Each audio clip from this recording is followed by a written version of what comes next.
Salam dostum. Bugün sürətli şəkildə silsilə dərsini təkrarlayacaqsan. İmtahana sənə uğurlar. Başlayaq.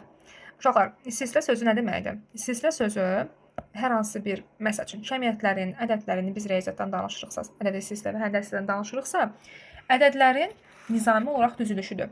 Ədədi silsilənin müəyyən bir qanuna uyğunluğu var, həndəsi silsilənin müəyyən bir qanuna uyğunluğu var. Mən biraz uşaqlar çox da dərinə girməyəcəyəm. Çünki biz artıq imtahana yaxınlaşmışıq və mən istəyirəm sürətli təkrar edək, sürətli bitirək həm mövzu izahını, həm də testlərin izahını. Başlayaq uşaqlar ədədi silsilədən.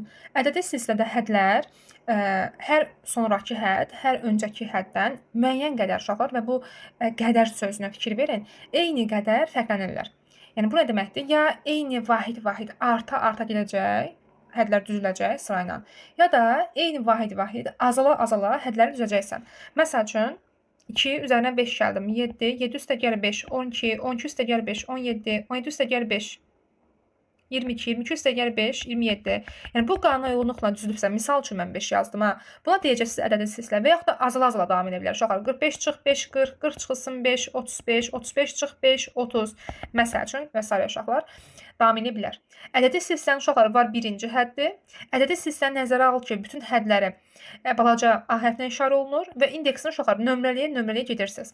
A1, A2, A3, A4 deyək ki, uşaqlar kifayət eləsin. Sonuncu həddimizdə ayindir. Bilinməyən bir həddir uşaqlar. Yəni sıra nömrəsi bilinmir, həmçinin özü də bilinmir. Yadda saxla ki, ədədi silsilə və həndəs silsilənin hər ikisində sıra nömrələrin, yəni bax bu indeksdə yazılan qiymətlər var uşaqlar. İndeksdə yazılan qiymətləriniz həmişə necə qiymətlər almalıdır? Natural qiymətlər almalıdır. Başlayaq ədədi silsilənin üstlarını uşaqlar. Sürətli şəkildə təkrarlayaq. Demək, AN, N-ci hədd üstür uşaqlar. N-ci həddə deyə bilərsən və yaxud da sonuncu həddə deyə bilərsən. Sonuncu hədd üstürü.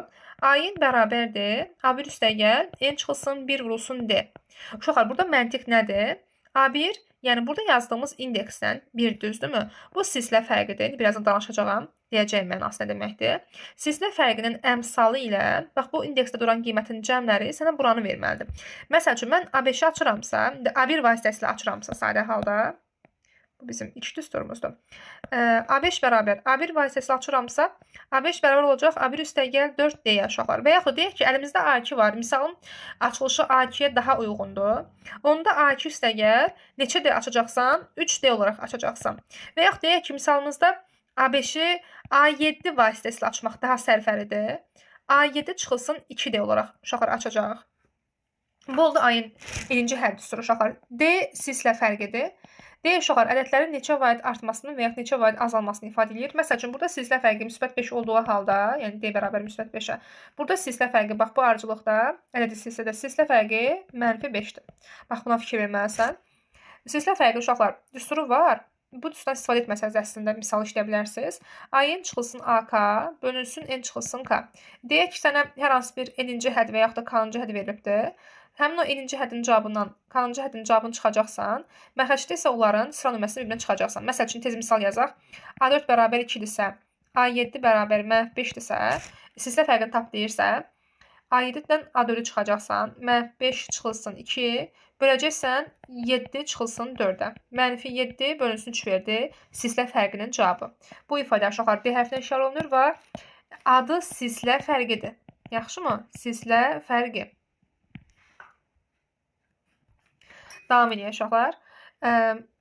Silsilə fərqindən başqa, demək, ayın düsturunu bildin, silsilə fərqinin düsturunu bildin. Gələk uşaqlar ədədi silsilə üçün cəm düsturlarına. S-in bərabərdir.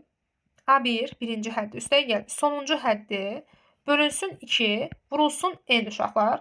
A1 birinci həddimizdir, A-in sonuncu həddimizdir. S-N ilk N həddinin cəmidir və burada N isə bizim sıramızdır. Məsəl üçün, mənə desə ki, ilk 5 həddinin cəmini tap. S5 bərabərdir. A1 üstə gəl A5 bölünsün 2 vurulsun 5-i yerə qoyacaqsan. Təbii ki, bunu hesablamaq üçün sənin əlində A1 olmalıdır, A5 olmalıdır. Belə, uşaqlar, şərt deyil ki, təbii ki, A5 olsun. Əgər mən bax bu ayın düsturunu bu yana əvəzləsəm, yəni qarayla yazaq.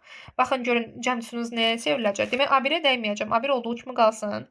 Ayının əvəzinə uşaqlar, bax bu düsturu əvəzləsək, A1 üstə gəl, N çıxılsın 1 vurulsun D, bölünsün 2 vurulsun n və bu sənin üçün verəcək 2a1 üstəgəl n çıxılsın 1 vurulsun d bölünsün 2 vurulsun n var. Ehtiyatlı ol. Misal məsələ həllində ən çox edilən səhv nədir?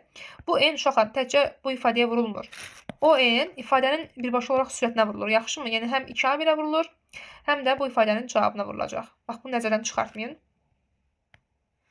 Davam edək. Demək, ikinci SN düsturumuz necə oldu? Birincisi belə idi. A1 üstəgəl AN bölünsün 2 vurulsun N.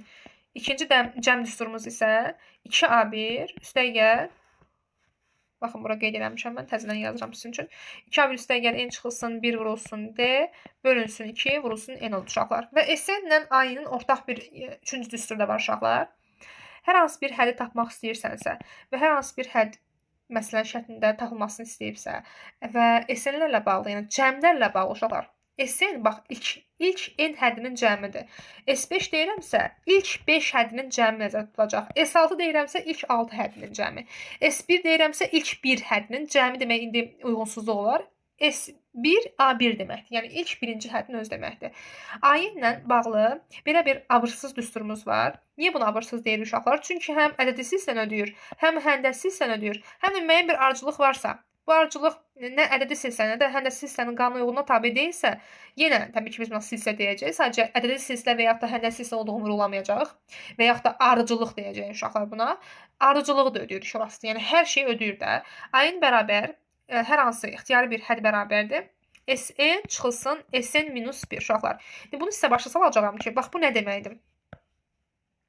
Məsəl üçün A5-i sənin istəyir. Əlində S5-i və S4-ü tapmaq ixtiyarın varsa və yaxud da S5 və yaxud da S4 şərtdə verilibsə, uşaqlar 5-ci həddi asanlıqla tapmaq olar. Niyə imeni S5 çıx S4 A5-ə bərabərdir? Yəni onu hesablayaq uşaqlar. S5 bərabərdir. S5-i necə açaram? İlk 5 həddinin cəmidir. Deyək ki, düstur vasitəsilə açmıram. Baxın dostlar. Deyək ki, bu düstur vasitəsilə açmırıq. S5-i necə açarsan? İlk 5 həddinin cəmini yazıram. A1 üstəgəl A2, üstəgəl A3, üstəgəl A4 və üstəgəl A5. Düzdür? Bəs S4-ü necə açaram? İlk 4 həddinin cəmi A1, üstəgəl A2, üstəgəl A3, üstəgəl A4. Və bunları tərəf-tərəf çıxsam, qalacaq nə? 5-ci hədd. Yəni buradan gəlib düstur uşaqlar. AN bərabərdir. SN çıxılsın 1 vaid əskiyi. SN çıxılsın 1. Yəni bu çıx 1 belə hesablanmır ha. İndeksdəki qiymətin 1 vaid əskiyidir. Yaxşı. N çıxılsın 1-dir. Və uşaqlar, ədədi silsilənin digər xassəsi isə ədədi ortaq xassəsidir uşaqlar. Deyək ki, hədləri düzürəm. A1, A2, sənin üçün biraz düzəcəyəm. A4, A5, A6, A7 məncə kifayətdir. A8 və A9. Ədədi silsilədə uşaqlar, ədədi ortaq xassəsi var. Nə xassədir bu? Demək, deyək ki, A5 haqqında məlumat verilib və yaxud da 5 axtarırsan, uşaqlar, ortancıl hədd bir addım solu ilə bir addım sağının ədədi ortasına bərabərdir. Bunun daha primitiv üsulunu deyəcəyəm, qıraqdan necə baxmaq olar. Və yaxud da bir addım solu və bir addım sağı haqqında bəlkə məlumat verilməyib, onda 2 addım solu ilə 2 addım sağının ədədi ortasına bərabərdir. A3 üstəgəl A7 bölünsün 2. Və yaxud da uşaqlar 4 addım solu, 3 addım daha doğrusu solu, 3 addım sağı. Yəni A2 üstəgəl neçə? A8 bölünsün 2. Yəni bunu davam etmək olar uşaqlar. Bizdə hədlər A9-a qədərdir. Bir də sonucuna yazım. Mümkün ola biləcək uşaqlar bizdə ən sonuncu A1 9-un cəminin yarısıdır. Qıraqdan baxıb bu necə okey deyə bilərsən? İndekslər cəminə baxacaq uşaqlar. 4 ilə 6-nın cəmi 10, onun yarısı 5. Misalın cavabı 5 deyil ha, yəni sadəcə bu misalın cavabı A5-in cavabına bərabərdir. Məsəl üçün sizə belə bir misal verə bilər uşaqlar. Belə bir şey verər. Deyər A7 üstəgəl A8 üstəgəl A9 üstəgəl A10 üstəgəl A11. Deyər bu hədlərin cəmini tap və sənə verər A9-un cavabını, misal üçün neçə? 5 olsun. 5 3 6 3 olsun uşaqlar. A9-un cavabı 5 3 6 3 olsun. Deyər bu həddin cəmlərini tap. Birinci mən sizə demişəm ki, öz uşaqlarım bilir. Aç. Silsilə sözünü görürsənsə açmağa başlayacaqsan. Hədləri aç, cəm düsturunu aç, nə veribsə başla aç, nə soruşursa başla aç, yaxşı cavab alacaqsan. Hələ də bilmirsənsə gəl. Amma qıraqdan baxıb misal haqqında qaydanı, misalın daha doğrusu qaydasına uyğun fikirlərlə süzə bilirsənsə açmasan da olar. Amma ilişmisənsə silsilə dərsində, yəni baxıb vaxtını öldürmə, başla açmağa. Burada uşaqlar baxırsınız ki, A9 var, bir addım solu ilə bir addım sağı var, 2 addım solu ilə 2 addım sağı var. Baxın, ən asan üsul Bu misalın cavabının 5A9 olmasıdır. Deyə bilərsən mənim 5 hardan gəldi? Hədlərin sayı 5 dənədir deyə birbaşa belə yaza bilərsən. İkinci sual bunun hardan gəldiyini gəl izahlayım sənə. A9 demək nəyə bərabər idi? A8 ilə A10-un yarısına. Düzdür? Buradan tənasübə girsəm, A8 ilə A10-un cəmi 2A9 verir. Həmçinin uşaqlar A7 ilə bərabər qoyub davam edə bilərəm. A7 ilə A11-in cəminin yarısı da 2A9 verdiyi üçün bunların da uşaqlar demək cəmləri sizə verəcək 2A9. Və bir dənə də A9-un özü var idi axı. Üstəgəl A9 yazsam, eləcə 5A9 uşaqlar. Hardan çıxdığını öyrənmək istəyirsinizsə belə ifadə edə bilərsiniz. Və yaxud da deyək ki, ağlınıza bu iki üsulun heç biri gəlmir, başlayacaqsınız açmağa. A7-ni necə açaram? Və A7-ni nəyini açırsansa, A8-də həmin ifadəni aç, həmin həddini aç. A9-u da, A10-u da, A11-i də. Məsəl üçün, deyək ki, mən A1-ni açmaq istəyirəm. A7-ni açaram necə? A1 üstəgəl 6D olaraq. A8-i açaram uşaqlar, A1 üstəgəl 7D olaraq. A9-u açaram, A1 üstəgəl 8D olaraq. Davam edirəm. A10-u açaram, A1 üstəgəl 9D olaraq. Və A11-i açaram, A1 üstəgəl 10D olaraq.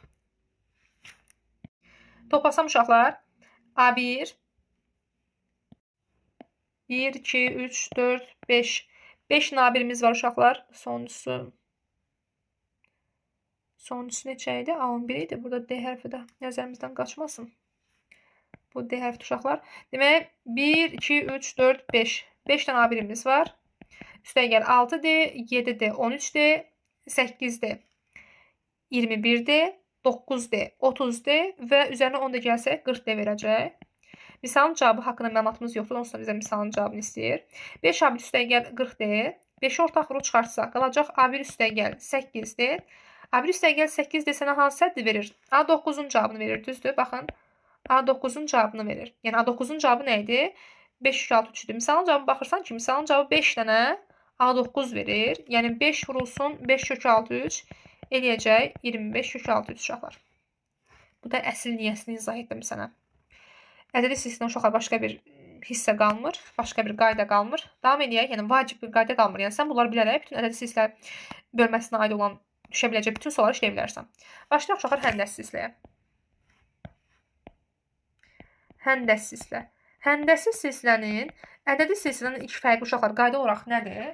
Ədədi silsilədə vahid arta və yaxud da azala gedirdisə, həndəs silsilədə artıq vahid cöməti yoxdur. Həndəs silsilədə dəfə-dəfə artma var, dəfə-dəfə azalma var və ədədi silsilədə silsilə fərqi adlandırdığımız D hərfi artıq həndəs silsilədə yoxdur. Bu hədd uşaqlar balaca Q hərfi ilə əvəz olunacaq və adı silsilə fərqi deyil. Adı silsilə vuruğudur. Silsilə vuruğu. Yaxşımı? Silsilə vuruğu. Və ədədi silsilənin həndəs silsilədən uşaqlar daha digər fərqli xüsusiyyəti odur ki, ədədi silsilənin hərfləri balaca A hərfinə işarə olunduğu halda, həndəs silsilənin hədləri balaca B hərfinə işarə olunur uşaqlar. B1 indeksdəki məntiq eynidir. Hədlərin sırasını bildirir. Çox uzatmayacağım mən. Sonuncu həddə B-ni yazdım. Uşaqlar, burada artıq 50-ci hədd düsturu başqa cürdür. B-nin bərabər. Bayaq vahid deyə düsturumuzu toplama çıxma var idi. Amma indi vurma və bölmə ola bilər. B-nin bərabərdir. Sadə açılışı yazıram. B1 vurulsun, 2 üstdən çıxılsın 1. Buradakı uşaqlar qanuna uyğunluq isə B1-in, yəni B-nin indeksi ilə Q-nun qüvvətinin cəmi bizə verməlidir uşaqlar. Burada yazılan indeksi. Məsəl üçün tez buna misal yazaq. Deyirəm ki, 5-ci həddi aç. B5-i aç. B5-i açarsan, B1 vurulsun 2 üstü 4 olaraq. Deyirəm ki, B2 vasitəsilə aç. B2 vurulsun 2 üstü 3 olaraq. Deyirəm ki, dostum, B5-i B9 vasitəsilə aç. Yazarsan ki, B9 vurulsun 2 üstü neçə? 2 üstü mənfi 4. Çünki 9-dan 4-ü çıxanda verəcək sənə 5. Bu oldu uşaqlar həndəs silsilənin eninci hədd düsturu. İlk düsturumuz budur. Bayaq yazdım ha, abırsız düstur. S-in bərabərdir. Daha doğrusu A-nin bərabərdir. Bizdə A hərfi deyil, B yendir. Həndəs silsilə deyək axı. B-nin bərabər uşaqlar S-dən S-in çıxılsın biri çıxacaqsınız. Burada uşaqlar S-in anlayışları həm ədədi silsilədə, həm də həndəs silsilədə cəm anlayışını bildirir. S5 yəni ilk 5 ədədinin cəmi deməkdir. Davam edirəm. S-in düsturuna uşaqlar. S-in bərabərdir. B1 vurulsun 2 üstü N çıxılsın 1. Biraz ehtiyatlı ol. Bunun üstü biraz başqa cürdür. Və Q çıxılsın 1 uşaqlar. Bu həndəs silsilənin eninci hədd düsturudur. Məsəl üçün S5 desə və yaxud da ilk 5 həddinin cəmi olaraq məsələnin şərtində cümləni belə ifadə etsə, S5 bərabər olacaq B1 vurulsun, Q-nun üstündə 5 çıxılsın 1 və bölünsün 2 çıxılsın 1. Burada silsilə vurğunu və B1-i qeyd edib hesablaya bilərsən. Və sizə belə nümunə yazmaq istəyirəm uşaqlar. Tuşları yarımçıq saxlayaq, nümunə olaraq yazım. Məsəl üçün sənə belə bir silsilə versə, 2, 4, 8, 16, 32, 64, çox davam etmirəm dostum. Məlum məsələdir ki, sən bunu silsilə vurğunu görə biləcəksən. Deyirsən ki, müəllim 2 artdığı üçün, 2 dəfə artdığı üçün 2 silsilə vurğu 2-yə bərabərdir. Bəs bunun tam olaraq tərsi olsaydı, məsəl üçün belə bir şey olsa, -16, -8, -4, -2, özüm qəsdən mənfi yazdım dostlar, -2, -1, -0,5, nöqtə virgül qoyaq, -0,25, tamam mı? Bura qədər saxlayaq. Bəs deyirəm, bu silsilə ədədi silsilə yox, səndə silsilədirmi? Deyirsən, müəllim, 2 dəfə azala-azala getdiyi üçün, bax, 2 dəfə azala-azala dedik, dəfə dedik. 2 dəfə azala-azala getdiyi üçün həndə silsilədir. Və uşaqlar, özü necə? Belə davam edə bilərsən. Burada isə uşaqlar, baxırıq ki, hədlərin özü mənfidir. -16-nı neyiblər? -8 alıblar. 2-yə bölüblər, düzdür mü uşaqlar? -8-i neyiblər? -4-ə gətiriblər. 2-yə bölüblər. Bəs bunda silsilə vurğu necə ifadə olunacaq? Uşaq 2-ni hiss eləyir, yəni 2-yə bölünmə söhbətini anlayır, başa düşür. Amma silsilə vurğunu 2 götürsə artıq səhv eləyər. Çünki 2-yə bölünmə deyirsən axı, burada 2-yə vurulma deyirdin. Burada 2-yə bölünmə deyirdinsə, necə hər ikisinə silsilə vurğu 2 olsun? 2-yə bölünə gedibsə uşaqlar, o zaman silsilə vurğu 2-də 1 olacaq. Yaxşı? 2-də 1. Çünki 2-yə bölə getmirsən. Yəni -16-nı 2-də 1-ə vurmusan ki, -8 eləyib. -8-i 2-də 1-ə vurmusan ki, -4 eləyib uşaqlar. İnşallah ki, bunu da anlaya bildiniz. Bu da ən çox edilən mexaniki səhvlərdən biri idi ki, yoldaş şagird oxuyur məsələnin şərtini burada 2 yazır, silsilə vurğuna burasına 2 yazır və aparıb hər hansı bir cəm üstünə yerinə qoyanda misal təbii ki, səhvinə gətirib çıxardır. Və uşaqlar, sonsuz azalan həndə silsilə, gəlin o haqqında məlumatımız olsun. Uşaqlar, sonsuz azalan həndə silsilənin əgər Q-nun modulunun cavabı 1-dən kiçikdirsə, o zaman uşaqlar bizim həndə sistemimiz sonsuz azalan həndə silsilə olacaq. Sonsuz azalan həndə silsilənin ipucuları necə olacaq uşaqlar? Ya məsələnin şərtində sonsuz olması ifadə olunur, cümlə olaraq verilir. Ya da ki, məsələnin şərtinin sonunda silsilələr düzürə, axırda nöqtə qoyacaq uşaqlar. Bu artıq bildirir ki, bu silsiləmiz sonsuz azalan həndə silsilədir. Çox vaxt cəmi istəyir uşaqlar. Cəmi yəni belə hesablanmayacaq. Bu sonsuz azalan həndə silsilənin cəm deyil. Bu uşaqlar normal həndə silsilənin cəm düsturudur. Sonsuz azalan həndə silsilə əgər misalda verilibsə, artıq bunu uşaqlar S bərabərdir. S sonsuzluq yazım ki, fərqləndirə biləsiniz. B1 bölünsün, 1 çıxılsın, Q düsturu vasitəsilə hesablayacaqsan. Burada artıq sonuncu hədd haqqında məlumatımız yoxdur deyə uşaqlar baxırsınız ki, düsturda N hərfi yoxdur. Yəni N hərfinin çünki qiymətini bilmirsən axı sonsuz sayda da deyirsən də. Bu da oldu sonsuz sayda həndə silsiləmizin cəm düsturu uşaqlar. Ədədi silsilədə olduğu kimi, həmçinin həndə silsilədə uşaqlar, həndəsi orta xassisi var. Bəzi dostlarımız ədədi ortanı qəşəng bilir, amma həndəsi orta sözünü bəlkə də 2 dəfə eşidəcək və yaxud da eşidir. İlin artıq axırlarıdır. Həndəsi orta uşaqlar ədədi ortadan biraz pasiv qalır, amma son dönəmlər aktuallaşıbdır, suallara falan çox salınır. Həndəsi orta uşaqlar, yəni birbaşa mən ədədi həndəsi silsilə onu tətbiq edeyim. B1, B2, 3-cü hədd, 4-cü hədd, 4-cü hədd, 5-ci hədd, 6-cı hədd və 7-ci hədd uşaqlar. Çox düzmürəm ki, sizi başa sala bilim. Demək, həndəsi orta nədir? Məsəl üçün, B4-ü biz qurban götürsək uşaqlar, B4 bir addım solu ilə bir addım sağının ədədi silsilədə də orta deyirik. Burada isə həndəsi ortasını söyləməliyik. Və həndəsi orta nə deməkdir? Kök altı bu ifadələrin hasilləri uşaqlar. Kök altının radikalı ədədlərin sayı qədər yazılır. 2 və dərəcədə uşaqlar 2 yazılmır da bilirsiniz. Kök altı ifadənin dərəcəsi boş qalsa bu 2 deməkdir. Və yaxud da 2 addım solu ilə 2 addım sağının həndəsi ortası deyirik. Yəni B2 vurulsun B6-sıdır. Və yaxud bizdə əlimizdə olan bu qədərdir. Mən çox uzatmadım ki, misal çox uzanmasın. B1 vurulsun kök altında, B1 vurulsun B7-yə bərabər uşaqlar. Yaxşımı? Yəni mən bunu sadələşdirsəm, orta duran həddinin kvadratı deməliyəm. B3 vurulsun B5 deməliyəm. Həmçinin B2 vurulsun B6 deməliyəm. Həmçinin B1 vurulsun B7 uşaqlar söyləməliyəm. Və o zaman uşaqlar, məsəl üçün sizə belə bir sual versə, bayaq kimi bir dənə nümunə yazaq. Demək, həndəsi silsilə aiddir. Ha, yaxşı mı bu? B7-dən başlayayım düzməyə. B7 vurulsun, B8 vurulsun, B9 vurulsun, B10 vurulsun, B11. Hasilini deyir tap və bizə uşaqlar verir B9-un cavabını kök altı 3. Deyir bu hasilini tap. Ya oturub təkliyə açmalısan, gəlin birinci oyundan başlayayım. B7-ni açacağım uşaqlar hamısını eyni bir həll vasitəsilə aç. İstəsən B7 vasitəsilə aça bilərsən, istəsən B2 vasitəsilə, istəsən B3 vasitəsilə. Mən də B1 vasitəsilə açıram ki, sadələr yansın. B7-ni açıram, B1 vurulsun 2 üstü 6 olaraq. B8-i açıram, B1 vurulsun 2 üstü 7 olaraq.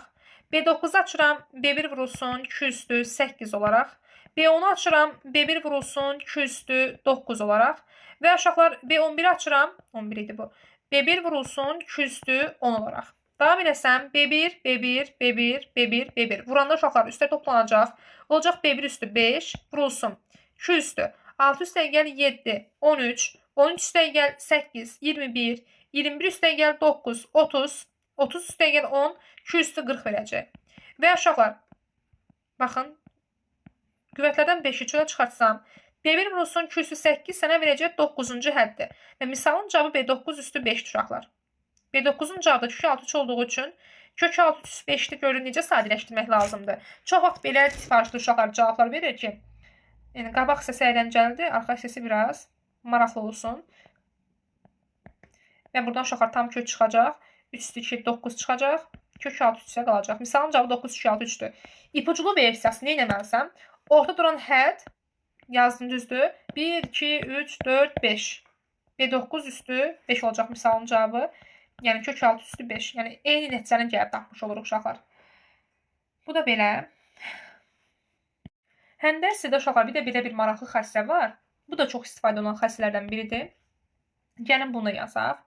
Hər hansı bir hədlərin nömrələrini qeyd edəcəm. Deyək ki, B-in vurulsun B-in bərabərdir BK vurulsun BL olsun. Əgər uşaqlar solların hasilləri ilə sağların hasilləri bərabərdirsə, bu o deməkdir ki, yəni bu nə zaman baş verəcək? Qıraqdan baxanda hardan bilməlisən ki, solların hasili ilə sağların hasili nə zaman bir-birinə bərabərdir? O zaman baş verər ki, uşaqlar indekslərin cəmi M üstə gəl N bərabər olmalıdır K üstə gəl L-ə. Aydındır? Bu xassə uşaqlar həmçinin ədədi silsilədə ödəyir. Sadəcə ədədi silsilədə belə bir xassə deyir. Əgər AM üstə gəl AN bərabərdirsə AK üstə gəl AL-ə, burada toplamada görürsünüz. O zaman həmçinin M üstə gəl N bərabər K üstə gəl L olmalıdır. Yəni indekslərin cəmlərinə bərabər deyilsə, onların cəmləri birbirine bərabər olmaz. Bu ədədi silsilə üçün yaxşı. Bu isə həndə silsilə üçündür. İndekslərin cəmləri birbirine bərabərdirsə, onda onların öz hasilləri də, həmin hədlərin hasilləri də birbirine bərabər olmalıdır. Maraqlı uşaqlar, üsullardan biri də həndə silsilə üçün ilk N həddinin hasili. İlk N həddinin hasili uşaqlar P-dən işarə olunur. P-nin bərabərdir. Kök altında birinci hədd vurulsun sonuncu həddin qüvvətində N və kök altında. Bu nə deməkdir uşaqlar? Məsəl üçün ilk 5 həddin hasilini axtarıramsa, bu B1 vurulsun, B2 vurulsun, B3 vurulsun, B4 vurulsun, B5 deməkdir. Haradasa rəqəmlər uyğun qiymətlər alınsa, sən bunu imtahanda yazıb, hasilini yazıb, özü vəzifədən çıxara bilərsən. Amma böyük qiymətlər versə, təbii ki, onun imtahan ərəfəsində yazıb tək-tək vurmaq, hesablamaq biraz qəliz olar. Bunun üçün nə edəcəksən? Məsəl üçün, ilk 5 ədənin hasilini istəyibsə, biri var cəmi, biri var hasili, ehtiyatlı ol. B1-i vuracaqsan B5-ə, qüvvətini isə 5 qoyacaqsan və kök altına almağı unutma. Beləliklə uşaqlar, biz sürətli şəkildə bütün silsilə qaydalarını təkrarladıq. Daha aktiv şəkildə silsiləni daha sürətli şəkildə işləmək istəyirsənsə, bundan sonra yükləyəcəyim silsilə qaydasını, daha doğrusu silsilə testlərinin həllərini mütləq və mütləq izlə. Uğurlu olsun hər kəsə. İmtahandan şad xəbərlərinizi gözləyirəm.